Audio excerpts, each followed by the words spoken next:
Yo, what's going on guys, Arekkz here and welcome back to another Division video. And in this video, we're talking about stats in depth. Well, sort of. If you saw my video the other day on all the new information that surfaced during the most recent Division podcast, you'll know that we got some insight into the various player stats and the sorts of things you'll be balancing and min-maxing at the end of the game to ensure that you are the best you can be. However, during the podcast and also in my video, there were so many different terms thrown around that it actually got a little bit confusing. Attributes, skills, talents, bonuses, perks, etc. You get the idea, there's a lot of stuff to talk about. So I thought I'd take the time to give you a super quick but detailed rundown on how the system works and how these all link together with the help of a few visual aids. So let's get started. First of all, the system that underlines and links to everything is attributes. As a player, you have three main attributes: firearms, stamina, and electronics.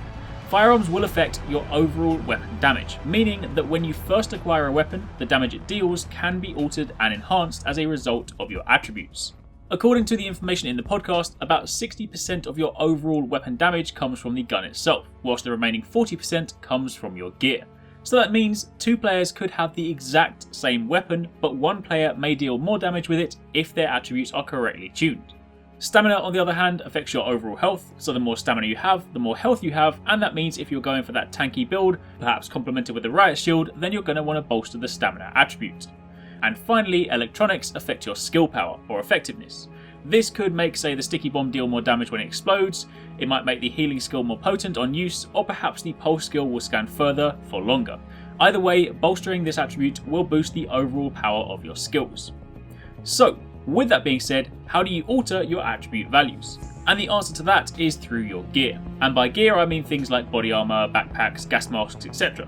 Each piece of gear will have some base stats relevant to that piece, but it will also boost some of your attributes, and in certain circumstances, gear will also carry bonuses. Bonuses are things that are active the second you put the item on, and could be things like increasing your health, perhaps reducing damage against a certain situation, or maybe something else entirely. And this then means that as you progress through the game, while you will of course be looking for better gear in terms of base stats, you'll also be looking for gear that will allow you to boost your chosen attributes. So again, if you want to be the tank, you'll be on the lookout for stamina gear, support players may be on the lookout for electronics gear, and DPS will of course seek out the firearms gear. However, attributes also have another use. See, weapons also have talents, and talents, unlike bonuses, are not active the second you obtain a weapon.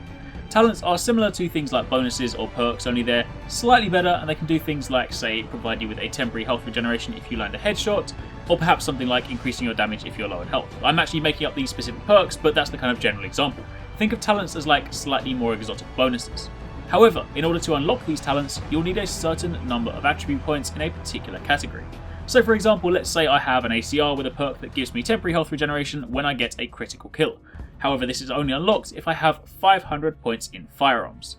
If at the time I only have, say, 400 points in firearms and maybe 600 in stamina and electronics, then I'm going to need to be on the lookout for some gear that'll alter those stats and in turn unlock the talent. So again, to reiterate what I mentioned in my last video, the Division's endgame is going to be one of min-maxing. Try to find the best legendary gear with the best perks that not only suit your playstyle but also unlock all your talents. Think of it like a puzzle. You might think going all firearms for maximum DPS is good if you like playing the glass cannon, for example, but it's of course no use if doing that prevents you from using the talents on your weapon. So it's going to be a constant balance between keeping your attributes as high as you can, whilst also unlocking your talents. And that's pretty much it. That was a slightly clearer, more detailed look at stats and attributes and how they all tie together. If you guys do have any questions, then by all means let me know in the comments down below. But aside from that, thank you very much for watching, take it easy, catch you next time, peace out.